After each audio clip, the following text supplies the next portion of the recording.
ভাইরা আমার খেয়াল করেন ভালো করে, বাবাজি সাদ্দাতের মতন বেঈমান টিকে থাকতে পারে নাই, হামানের মতন, কারণের মতন।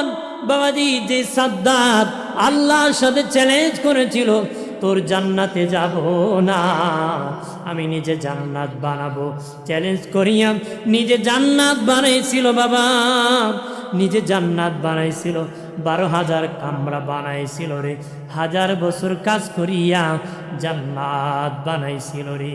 শুনেছি আল্লাহর জান্নাতে হুর গিলমান থাকবি, এই জন্য জোয়ান যুবতী নারী ধরিয়া ওই হুর বানাইছি।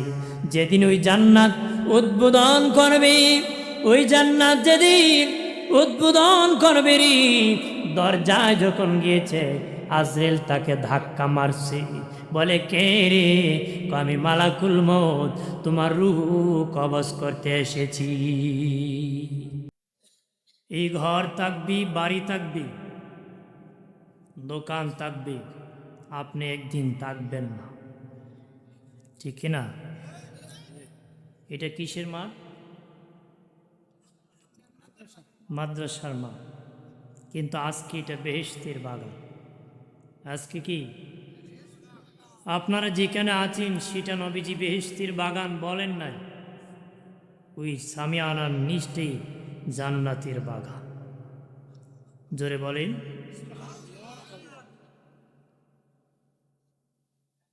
গাত অনেক হয়ে গেছে, লম্বা ভূমিকা দিব না, পৃথিবী ছাড়িয়া সবাই একদিন চলে যেতে হবে, যেতে হবে না? বাবাজি খেয়াল করেন ভালো করেন, যার বাবায় কিঞ্চি জায়গা নাই, 3.5 হাত কবর দেওয়া হয়। যার কোটি কোটি টাকার জায়গা আছে, তারও 3.5 হাত কবর দেওয়া হয়। তারও কি 3.5 হাত কবর দেওয়া হয়। অনেকে আছে লোকের অভাব নাই, কিন্তু ঘরে থাকার জায়গা নাই। লোকের অভাব নাই, ঘরে থাকার জায়গা নাই। অনেকের রুম কোটা ঘর বাড়ি বাসা অভাব নাই, থাকার মানুষ নাই। থাকবার কি? অনেকের লোক আছে, থাকার জায়গা নাই। অনেকে থাকার জায়গা আছে, লোক নাই। ঠিক কেনা বলেন? আছে কি না? বিল্ডিং আছে তো একটা ছেলে, অথবা এক ছেলে এক মেয়ে, আর একজনের 5-6 জন আছে, রুম 2টা আছে। বলেন ঠিক না? জানি আর ঘরে মমিন, এই দুনিয়াটা হল পরীক্ষার হল। পরীক্ষার হলে যা মনে চায় তাই লেখা যায়। শিক্ষক বাবা পেপার দিতে বাধ্য, কিন্তু যেদিন রেজাল্ট হবে, নাম্বার পাবেন, সেদিন বোঝা যাবে কি লিখেছে, কি লিখছি, সেদিন হিসাব হবে। এর আগে যে লিখছি সে বলতে পারবে কি লিখছি। কথা বলেন না? ঠিক আপনি আমি কি করতেছি, হিসাব তো আছে, কিন্তু হিসাব মেলান না। কথা বলেন ঠিক কিনা? মাঠে যখন খেলা শুরু হয়, রেফারি বাঁশি বাজায় দে, ছেলেরা পার্সি শুরু করে দেয়। পার্সি করতেছে, কে গোল দিবে, কে জিতে যাবে। সময় যখন শেষ হয়ে যায়, রেফারি বাঁশি বাজায় দেয়, সময় নাই। এর ভিতরে যারা গোল দিয়েছে তারা জিতে গিয়েছে, যারা দেয় নাই তারা হেরে গিয়েছে। যারা হারবে তারা জিতবে না, যারা জিতবে তারা হারবে না রে। এই দুনিয়ায় এসেছি বড় হওয়ার লোভে, কোটিপতি হব। বাবাজি মাদারগঞ্জে বাসা বানাবো, জামালপুরে বাসা বানাবো, ঢাকা বানাবো করতে করতে পার্সি করতে করতে হঠাৎ মালাকুল মউত নামক রেফারি বাঁশি বাজায় দিবে, সময় নাই। পার্সি ছুটি শেষ, ঠিক কিনা? ওই দিন যারা ঈমান নিয়ে মারা যাবে বেঈমান হবে না, যারা বেঈমান হয়ে মারা যাবে তারা ঈমানদার হবে না। যারা আমল নিয়ে মারা যাবে তারা বেআমলদার হবে না, যারা বেআমলদার হয়ে মরে যাবে তারা আমলদার হবে না। কখন ঈমানদার হবেন, কখন আমলদার হবেন, এখনই ঈমান মজবুত করতে হবে, এখনই আমলকে মজবুত করতে হবে। কবরে যাইয়া নতুন করে বেহেশতি হওয়া যাবে না, দুনিয়ার থেকে বেহেশতি হয়ে কবরে যেতে হবে। বেহেশতি হয়ে কি এখন মারা গেলে আগামীকাল কবরে রাখবে কি না? রাখবে কি না? প্রশ্ন তিনটা করবে, একটার উত্তর দিতে পারেন নাই, শান্তি হবে না অশান্তি? সময় আছে নাকি আবার আসার সুযোগ আছে? তাহলে এখনই ভালো হতে হবে, এখনই কি ভালো হতে। আমার বাড়ির মুসলিম জনতা ভালো করে শুনে নিন বাবাজি, কখন কার কাছে মালাকুল মউত এসে যায় আমরা জানি না। কাকে কোন জায়গায় ধরে পেলে মৃত্যুর সময় আর স্থান যখন একত্র হয়ে যাবে, আজরাইল আসিয়া রুহখানি কবজ করে ফেলবে। কখন মরি জানি না, কিয়ামতের খবর জানে আল্লাহ, কিয়ামতের খবর জানে আল্লাহ, বৃষ্টি নাজিল করে তাকে আল্লাহ, মায়ের পেটে ছেলে নামে জানে আমার আল্লাহ, আগামী দিনের খবর জানে আল্লাহ, কে কখন কোন জায়গায় মরে যাবে সেটাও জানে আমার আল্লাহ। সেটা জানে কি? আল্লাহ জানে। পলায় কি বাঁচা গিয়েছে? কেউ পলায় বাঁচতে পারছে? ওই বিভাগের মানুষ আরেক বিভাগে বাঁচছে, যেখানে যাবেন সেখানে আজরাইল ধরবে। কথা বলেন ঠিক কিনা? ভাইরা আমার খেয়াল করেন ভালো করে, দাউদ নবী বিনয় বিনয় কান্দেন, ওনার ছেলে সুলাইমান নবী ডেকে বলে, বাবা বলো গো কি জন্য কান্নাকাটি করতেছ? দাউদ নবী বলে, বাবা সুলাইমান, আমার কয়েকটা প্রশ্ন উদিত হয়েছে, সেই জন্য আমি কান্না করতেছি। বলেন গো বাবা কি প্রশ্ন আপনার মধ্যে? বলো বাবা, এই দুনিয়ায় দামি কোন জিনিস, ওই দুনিয়ায় কম দামি কোন জিনিস, ওই দুনিয়ায় কাছে কোন জিনিস, ওই দুনিয়ায় দূরে কোন জিনিস, একটু বলে দাও। যোগ্য সন্তান যোগ্যতা সম্পূর্ণ উত্তর দেয়া বলে, বাবা আমার বাবা, যে দুনিয়ায় যেটা দামি এটা আবার কম দামি। আপনি বলেছেন কোনটা দামি কোনটা কম দামি, যেটা দামি ওইটাই কম দামি। এই দুনিয়ায় মানুষ হলো সবচেয়ে দামি, ওই মানুষ যখন মরে যায় হয়ে যায় সবচেয়ে কম দামি। মানুষ দামি আবার মানুষ কি কম দামি। যত হায়াত আছে দাম আছে, প্যারালাইসিস হয়ে বিছানায় আছে, আমেরিকার থেকে বাচ্চা প্যাকেটিং করে খাবার পাঠাইতেছে, কিন্তু মরে গেছে শুনেছি, আর বাসায় রাখার কথা বলবে তাড়াতাড়ি গোসলের ব্যবস্থা করো, কাফনের ব্যবস্থা করো, কবরের জানাজার ব্যবস্থা করো, ঠিক কিনা বলে? বাইরে আমার খেয়াল করেন ভালো করে, মানুষের জীবনের মধ্যে সবচেয়ে বড় পূজা হলো লাশ। কঠিন, এখন যদি মরে যাননি রাত পাহারা দিতে ভয় করবে, মসজিদের ইমাম সাহেবকে খবর দিবে, হাফিজুল কোরআনদেরকে খবর দিবে পাহারা দেওয়ার জন্য। মানুষ মরে গেলে বড় লাশ বার হয়ে যায়, বোঝা হয়ে যায়। তো সুলাইমান নবী ডেকে বলেন, ও আমার আব্বা, এই দুনিয়ার দামি যেটা এটি আবার কম দামি। মানুষ দামি, মানুষ আবার কম দামি। মানুষ আবার কি? এরবারে বলতেছেন এই দুনিয়ায় কাছে যেটা ওইটা আবার দূরে, ওই দুনিয়ায় কাছে যেটা ওইটা আবার দূরে। বাড়ির পাশে কবর খুব কাছে দিয়েছে, বাড়ির পাশে কবর, খুব কাছে দিয়েছেন কিন্তু এত দূরে গিয়েছে, কথা হয় না, দেখা হয় না। লন্ডন থেকে কথা বলা যায়, বিশ্বের যে কোনো দেশ থেকে দেখা যায়, কিন্তু বাড়ির পাশে কবর দিয়েছেন, কোনো দিন দেখা হয় নাই। যেটা কাছে এটা আবার দূরে, এটা হলো কবর। একটু চিল্লায় বলি আল্লাহু আকবার। আমার বানের বাবাজি, এই জন্য ইমাম জালালউদ্দিন রুমি বলেন, রে পৃথিবীর মানুষ, তোমাদের জিন্দিগি কান্নার জিন্দিগি বানাও, চোখের পানি ছেড়ে কান্নাকাটি করো, চোখের পানি ছেড়ে কান্নাকাটি করো। যদি কান্নার জিন্দিগি বানাইতে পারো রে, ওই দুনিয়া যদি কান্নার জিন্দিগি বানাইতে পারো, কবরে গেলে এমন হাসি দিবা যে হাসির শুরু আছে শেষ নাই।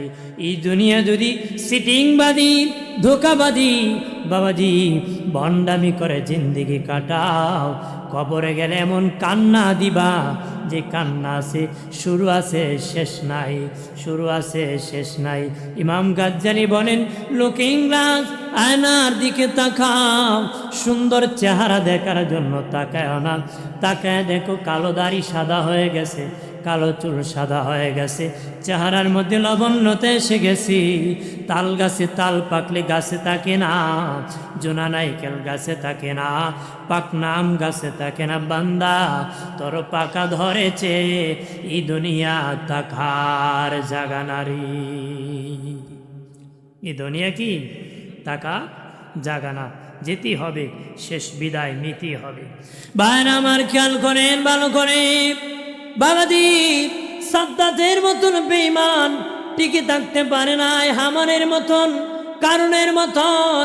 বাবাজি, যে সাদ্দাত আল্লাহর সাথে চ্যালেঞ্জ করেছিল, তোর জান্নাতে যাব না, আমি নিজে জান্নাত বানাবো, চ্যালেঞ্জ করিয়া নিজে জান্নাত বানাইছিল বাবা, নিজে জান্নাত বানাইছিল, 12,000 কামরা বানাইছিল রে, 1000 বছর কাজ করিয়া জান্নাত বানাইছিল রে। শুনেছি আল্লাহর জান্নাতে হুর গিলমান থাকবি, এই জন্য জোয়ান যুবতী নারী ধরিয়া ওই হুর বানাইছি। যেদিন ওই জান্নাত উদ্বোধন করবে, ওই জান্নাত যেদিন উদ্বোধন করবে রে, দরজায় যখন গিয়েছে, আজরাইল তাকে ধাক্কা মারছে, বলে কে রে? আমি মালাকুল মউত, তোমার রূহ কবজ করতে এসেছি। তাহলে তার রূহ আজরাইল ধরে ফেলেছি, কবজ করবে, পালানোর শক্তি নাই, ভাগার সুযোগ আছে? ধরে কন্যা চতুর্দিকে আসমান, কই যাইবেন উসমান, পালানোর কোনো ক্ষমতা? আল্লাহকে তোর ভালো না লাগলে আর কোনো জমিনে যা, আল্লাহকে এরপরে কই যাইবে, যেখানে যাবে সেটা আমার জমি। জোরে বলেন কার জমি? আরে বাবার সাথে ঝগড়া করি, যদি আত্মীয়র বাড়িতে বেড়াতে যান, রাগ করে থাকতে যান, আপনি বলেন আপনার বাবা ছাড়া কি আর কোনো আত্মীয়র সূত্র আছে? কথা বলেন না। তার ফুফুর বাড়িতে গেলেও তোমার বাবার বোনের বাড়ি, তোমার নানা বাড়ি গেলে তোমার বাবার শ্বশুর বাড়ি, ঠিক কিনা? যদি যাও খালার বাড়ি, তোমার বাবার আত্মীয়, তার মানে বাবার সূত্র ছাড়া কোনো আত্মীয় মিলবে না। আত্মীয় মিলবে? ঠিক যেখানে যাবেন সেখানে আল্লাহর জমিন। আল্লাহ কয় তোর ভালো লাগে না, আমার জমিন থেকে বের হয়ে যা। এরপর বের হলে কোথায় যাবে? যেখানে যাবে এটা আমার। সুবহানাল্লাহ কন্যা আর জোরে বলি। আমার প্রাণের বাবাজি, তখন সাদ্দাত বুঝে ফেলেছি যে আজরাইল এসে গেছি, রূহ কবজ হয়ে যাবে। ডেকে বলে, আজরাইল আমার এই সামান্য সময় দাও, আমি 12,000 কামরা দিয়ে 1000 বছর কাজ করে জান্নাত বানাইছি। ওই জান্নাতে মুখ ঢুকাইয়া একবার ডান দিকে তাকাবো আর একবার বাম দিকে তাকাবো, এতটুক সময় আমাকে ভিক্ষা দাও। এতটুক সময় কি আমাকে? আজরাইল ডেকে বলে, আল্লাহ ওয়া মালিক, ওই বেচারা সাদ্দাত একটু সময় ভিক্ষা চায়, তুমি কি একটু দয়া করবা নাকি? আল্লাহ বলেন আজরাইলি তোমার দেখি তারে নিয়ে বড় মায়া লাগে রে। আজরাইল বলে আল্লাহ আমারে কোনো মায়া দয়া তুমি দেও নাই, আমার কোনো মায়া দয়া নাই রে মালিক। তবে আল্লাহ একদিন এক বাচ্চার জন্য আমার বড় মায়া লেগেছিল গো, আজকে বেচারা সাদ্দাতের জন্য আমার বড় মায়া লাগতেছে। একদিন এক বাচ্চার জন্য মায়া লেগেছিল, আর আজকে বেচারার জন্য আমার মায়া লাগতেছে। আল্লাহ বলেন আজরাইল রে আজরাইল, ওই দিন কোন বাচ্চার জন্য তোমার মায়া লেগেছিল? আজরাইল বলে আল্লাহ গো, একদিন ভূমিকম্প হয়েছিল, নদী দিয়া মানুষ বেশ ভাসছিল গো আল্লাহ, একটা তক্তার উপর একজন মহিলা ভেসে গিয়েছিল, ওই তক্তার উপর মহিলা সন্তান প্রসব করেছিল। তখন তুমি আল্লাহ তাআলা আমাকে বলেছিলাম ওই মহিলার রূহ কবজ করিয়া সমুদ্রে ফেলে দাও, আর তক্তার মধ্যে বাচ্চাকে ভাসায় দাও। আল্লাহ গো, ওই দিন আমার ওই শিশু বাচ্চার জন্য বড় মায়া লেগেছিল, যখন তার মা রূহ কবজ করে সমুদ্রে আমি ফেলে দিয়েছিলাম, তাকে যখন তক্তার উপর ভাসায় দিয়েছিলাম।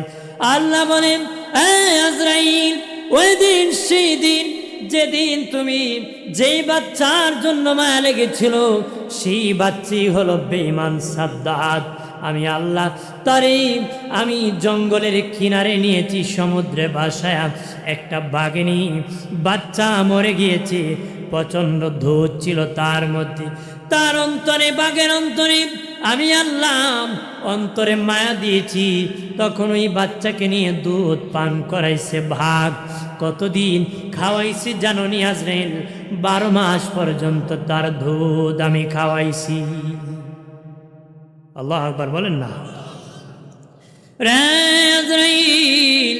তারপরে আমি আল্লাহ সেখান থেকে তারে রক্ষা করেছি, আর খাওয়ায় এত বড় করেছি, এখন আমার সাথে চ্যালেঞ্জ করে আমার জান্নাতে যাবে না, সে নাকি নিজে জান্নাত বানাইছে। আজরাইল বলে মালিক আর দেরি নাই, এমন বেঈমানকে কোনো সময় দেওয়া যাবে না রে।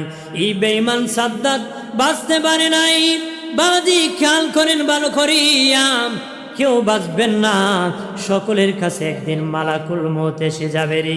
মালাকুল মউতের হাতি কাছে বাবা তামাম পৃথিবী 7 জমিনটা একটা প্লেটের মতন বাবাজি, একটা প্লেটের মতন। ওই প্লেটের মধ্যে যেমন আপনার সামনে খাবার আছে, ওই খাবার খেতে কোনো সমস্যা হয় না। আজরাইল সামনে তামাম পৃথিবীটা একটা প্লেটের মতন, ওই প্লেট থেকে ধরে ধরে রূহ কবজ করতে তার কোনো কষ্ট হয় না রে, তার কোনো পেরেশানি হয় না রে। তামাম পৃথিবীটা তার কাছে আল্লাহ সংকীর্ণ করে দিয়েছে, ছোট্ট করে দিয়েছে আমার আল্লাহ।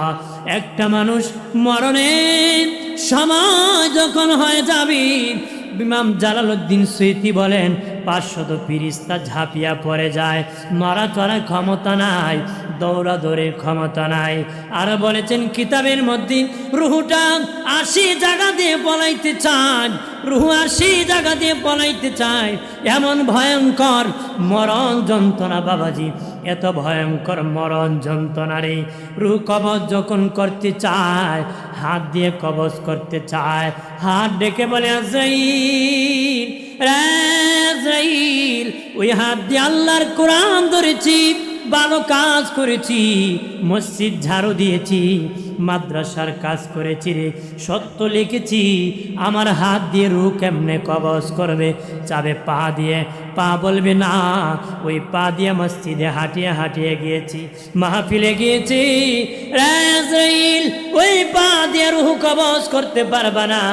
চায় কান দিয়ে, কান ডেকে বলে আজান শুনে মসজিদে দিয়েছি গিয়েছি, কোরআন তেলাওয়াত দিয়ে কানকে ভরপুর করে ফেলেছে, ওই কান দিয়ে কবজ করতে পারবে না রে।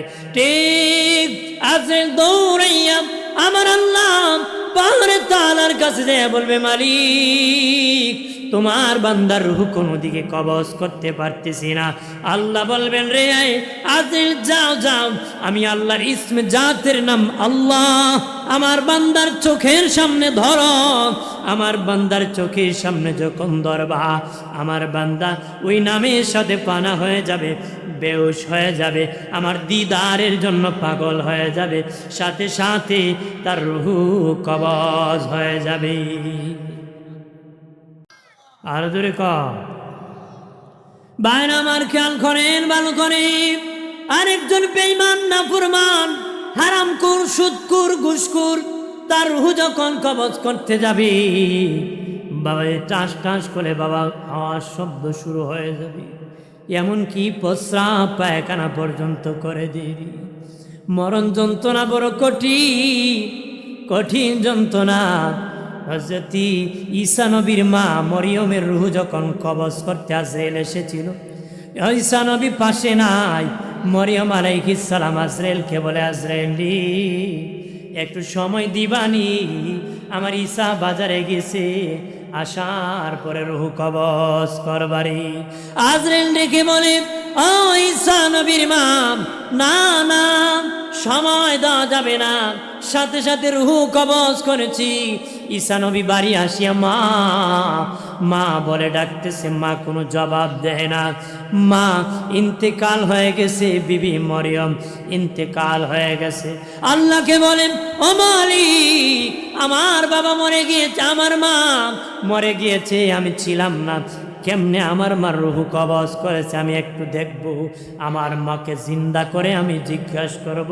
ঈসা নবীকে আল্লাহ মুর্দা জিন্দা করার ক্ষমতা দিয়েছিলেন। আল্লাহ বলেন, ঈসা রে ঈসা, তোমার মাকে জিন্দা করে তুমি প্রশ্ন করো কেমন যন্ত্রণা লেগেছে। ঈসা নবী তার মাকে আল্লাহর হুকুমে জিন্দা করে কয়, মা বলো রে কেমন যন্ত্রণা লেগেছে। ঈসা নবীর মা ডেকে বলে, বাবা রে বাবা ঈসা, কেমন যন্ত্রণা লেগেছে। একটা জীবন্ত মানুষকে যদি উল্টায় তার মাথা থেকে পা থেকে যদি নিচের দিকে চামড়া টেনে টেনে নামানো হয় রে বাবা ঈসা, আমি পয়গাম্বরের মা হইয়া এর সে বেশি যন্ত্রণা অনুভব করেছি। কেমন যন্ত্রণা, ভয়ঙ্কর যন্ত্রণা বাবাজি, খেয়াল করেন। রূহ কবজ করিয়া আজরাইল বাবাজি প্রথম আসমানের দ্বারে চলে যায়। প্রথম আসমানের দারোয়ান ফিরিস্তা নিযুক্ত আছে। দারোয়ান ফিরিস্তা বলবে, কে গো, কোথা থেকে এসেছ? বলবে, ফাজিলপুরের অমুকের সন্তান, অমুকের রূহ কবজ করে আমি এনেছি। সুবহানাল্লাহ। খারাপ লাগতেছে? আমার কথা বুঝেন? ওয়াজে মনোযোগ আছে না বাসা বাড়িতে গেছে? আছে তো? কে কে ঘুমে আছেন হাত উঠান তো। তাহলে সবাই হুশ আছে, বেহুশ না। কথা খারাপ, ঠিক কিনা? মানুষ কম আর বেশি মনোযোগ দিলেই হয়, ঠিক কিনা? জান্নাত তো সবার কপালে নসিব হবে না, হবে নাকি? জান্নাত কি মামুর বাড়ি নাকি? বললেই পাওয়া যায় না? কামাই করে নিতে হয়, কামাই করতে হয়। মামার বাড়ি না, বাবা বিয়ে করছি জমি পাবেন। কথা বলা, জান্নাত কামাই করে নিতে হয়। জান্নাত কি কামাই। এখানে মনোযোগ না থাকলো তাহলে বসে কোনো ফায়দা হলো না। শিক্ষক ক্লাস করতেছি, পাঠদান দিচ্ছি, ছাত্র যদি মনোযোগ না দেয়, বলেন এই বসার কোনো দাম আছে? দাম আছে? কোনো ফায়দা। বুঝবেন কেমনে ফায়দা নেই। 3 ভিক্ষুক ভিক্ষা করছে, সারাদিন ভিক্ষা করে হাফ কেজি চাল পাইছে। কয় কেজি? হাফ কেজি, আধা কেজি। তো একটারই লাগে হাফ কেজি, 3টা খাবে। একটা আসিল চালাক, চালাকটা 2টারে কয় ঘুমায় পড়ি, এরপরে কে কি স্বপ্নে দেখি এটা নির্ভর করে খাবো। 2টা যেই ঘুমাইছে চালাকটা খেয়ে ফেলছে। চালাকটা কি ডাক দিছে, উঠো রে। 2টা উঠছে, কয় তুই কি স্বপ্নে দেখছ? কত? এক আমি দেখি কক্সবাজার সমুদ্র সৈকতে ঘুরতেছি। ও স্বপ্নে দেখছে। আর একটারা বলে তুই কি স্বপ্নে দেখছ? আমি স্বপ্নে দেখি চতুর্থ আসমানে ঘুরতেছি। এই দুইটা যেটা ভাত খাইছি এটারে কয় তুই কি স্বপ্নে দেখছ? আমি স্বপ্নে দেখছি বিরাট বড় এক আজরেল এক বেন্দা নিয়ে আসছে, আইসা আমার দেখা আর কয় শালা ভাত খা করে। ভাই আমি বয়েতে খাওয়া শুরু করছি। বয়েতে কি এই দুইটা কথা আমাদেরকে ডাকলে না কেন? আমরা তো খাইতাম, কত ওদেরকে তো আমি ডাকছি। একলা চতুর্থ আসমান হোক, একলা কক্সবাজার আমি পাই মুখ। হ্যাঁ, তা আপনারা যদি এখানে বসে এক একজন এক এক জায়গায় যান, আমি বলবো কাল যে মনোযোগ দিতে হবে, বেশি কষ্ট দিব না। আমি কিন্তু ভূমিকাও দেই নাই, কারো নামও বলি না, দরকার ছিল কিন্তু শর্ট করতে গিয়ে আর কিছু না করে ডাইরেক্ট আলোচনায় ঢুকে পড়েছি। আর কিছুক্ষণ বলি মোনাজাত করে দিই। রাজি আছি? আমার বাড়ি অনেক দূরে, আমি যে এখনও রওনা করি, মনে করেন যেতে যেতে 9টা-10টা বাজবে বাসায় যেতে, অনেক দূর।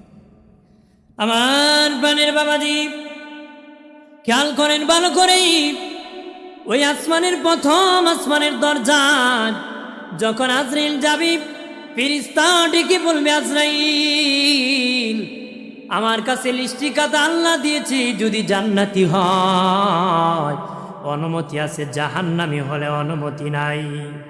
লিস্টি দেখিয়া বলবে জান্নাতি, দরজা সব খুলে দিবে, জান্নাতের দরজা খুলে যাবে। ওই রুহ লইয়া জান্নাত ঘোরাঘুরি করবে। আসার সময় আজরাইল নিজ হাতে তার নামটা জান্নাতীদের লিস্টিতে উঠাইয়া দিবে। আর একজন গুনাহগার একটা নাফরমানের রুহ লইয়া প্রথম আসমানের দরজায় যখন যাবি, ফেরেশতা বলবে না, তাকে অনুমতি দেওয়া যাবে না। রুহ নিয়া জমিনে আসবে, জমিনেরও নরম দরজা আছে, কয়েক মাইল নরম মাটি, এরপরে তামার পাহাড়, সীসার পাহাড়, লোহার পাহাড়, সিকিম, তারপরে জাহান্নাম। ওই জাহান্নামের দরজা খুলে যাবি, রুহ লইয়া জাহান্নামের ভিতর ঢুকবে, ঘোরাঘুরি করবে। রুহ নিয়া জমিনে আসবে, মানুষ ঘোরাঘুরি করবে, মানুষ দৌড়াদৌড়ি করবে, কেউ বাঁশ কাটতেছে, কেউ কান্না করতেছে, কেউ কাফন আনতে গেছে, কেউ গরম পানি করতেছে। আম্মা জান আয়েশা সিদ্দিকা রাদিয়াল্লাহু তাআলা আনহা দয়াল নবীকে বলেছিলেন, ইয়া রাসূলুল্লাহ, নবী, ও মায়ার নবী, আমি আয়েশা জানতে চাই মানুষের ইন্তেকালের পরে সবচেয়ে বেশি দুঃখের সময় কোনটা, কষ্টের সময় কোনটা গো নবী? নবী বলেন, আয়েশা রে, আয়েশা, মানুষ যখন মরে যায় তখন তার ছেলেরা তার কাপড় চোপড় টানিয়া টানিয়া খুলে, লুঙ্গি টানিয়া টানিয়া খুলে ফেলে, গেঞ্জি কেসি দিয়া কাটা শুরু করে।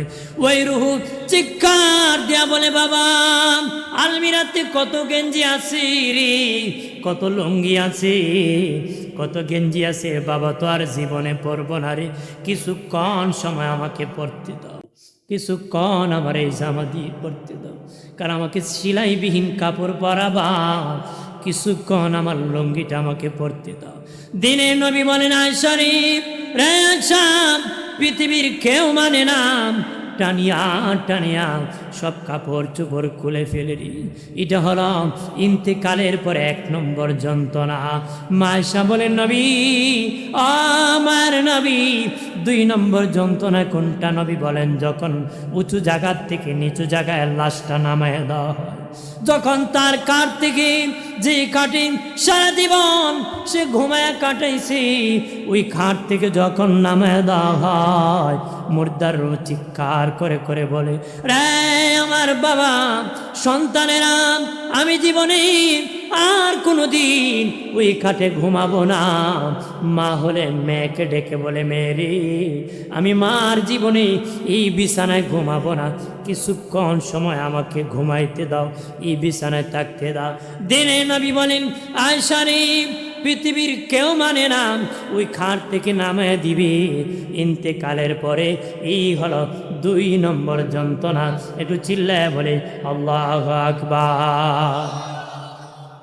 3 নম্বর যন্ত্রণা হলো মানুষের লাশ যখন দরে দরে ঘর থেকে বাহির করা হয়, দরে দরে যখন বাহির করা হয়, চিৎকার দেয়া বলে, বাবা এই ঘর বানাইছি, টালা গাড়ি চালাইছি, রিক্সা চালাইছি, মানুষের বাড়ি কাজ করেছি, বৃষ্টি ভিজিয়েছি, রোদ্রে শুকাইছি, চাকরি করেছি, কৃষি কাজ করেছি, প্রবাসী জিন্দিগি করেছি, কত মেহনত করিয়া ওই ঘর বাড়ি বানাইছি, সীমানা নিয়ে ধাক্কা ধাক্কি করছি, বাবারে কিছুক্ষণ আমাকে ঘরে থাকতে দাও। নবীজি বলেন, আয়েশা রে, পৃথিবীর কেউ মানে না, রুহু ব্লাস ঘর থেকে বাহির করে দে। এই হলো 3 নম্বর যন্ত্রণা ইন্তেকালের পরে। ইন্তেকালের পরে 3 নম্বর যন্ত্রণা। আম্মা জান আয়েশা বলেন, নবীজি, ও মায়ের নবী, আমি স্বপ্নে দেখেছি আমার মাথার উন্নিটা বাতাসে উড়ায় নিছে। আমি স্বপ্নে দেখেছি আমার মাথার উন্নিটা বাতাসে উড়ায় নিতেছি। নবী কয়, আয়েশা রে, আমি রাসূলুল্লাহ কিছুদিনের মধ্যে বিদায় হয়ে যাব।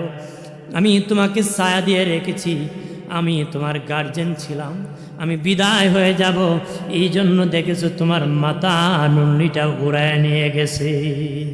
প্রাণের বাবাজি, খেয়াল করেন ভালো করে, তখন কবর খনন করা হয়, লাশটা কবরে যখন রাখে দেওয়া হয়, ও বাবাজি, রুহু সাথে সাথে কবরে যায় তাকে জিন্দা করা হয়। প্রশ্ন করা হবে, উত্তর দিতে পারলে জান্নাত, না দিতে পারলে জাহান্নাম। দিতে পারলে তোলামিয়া যেমন বাসর ঘরে ঘুমায় যায় তেমনি ঘুমায় যাও। কতদিন ঘুমাইবা? ইয়াউমাল কিয়ামা, কিয়ামত পর্যন্ত ঘুমাইতে থাকো।